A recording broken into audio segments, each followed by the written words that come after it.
So I put silicone all on the underside of this, but not down here, just in case water were to get in there. I would want it to run out.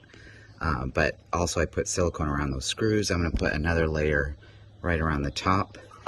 And then you want to leave your electrical cord looped like that in case, so when it rains, the water will just run off here and not stay or drip on the cord down into the camera or the trailer.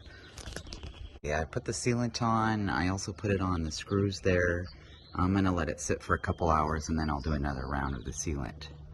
But let's check out the monitor inside now. Okay, so there's the camera. Seems to be working fine.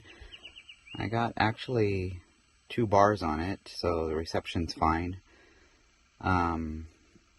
It's pretty much pointed down. That's the top of the ladder right up against the trailer. So for backup purposes, that's pretty good. I may have to adjust it because I'd like to see some traffic coming up behind me as well. So it looks like that is about maybe 2 feet. The red line here is about 2 feet from, maybe 2.5 feet from the back of the trailer. I could adjust it down more so that I could see the trailer itself, maybe the bumper of the trailer coming out down here for backing up purposes, but I could also just know that that is about 2.5 feet there to the red line. I'll hook up, I'll test it as we drive and see how much of the vehicles I get coming up on me behind here. But the main purpose of this is to just, you know, when I'm traveling by myself, to be able to really see clearly when I'm backing into a spot.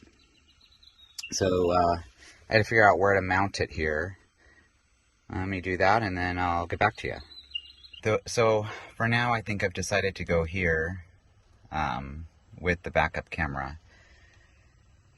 It's kind of difficult to install on the dash because I have my Garmin right there too. So, you know, I have a pretty good line of sight still. So I'll try it this way and see. I may move the backup camera down into this area, but yeah, very happy with it, and we'll try it out tomorrow.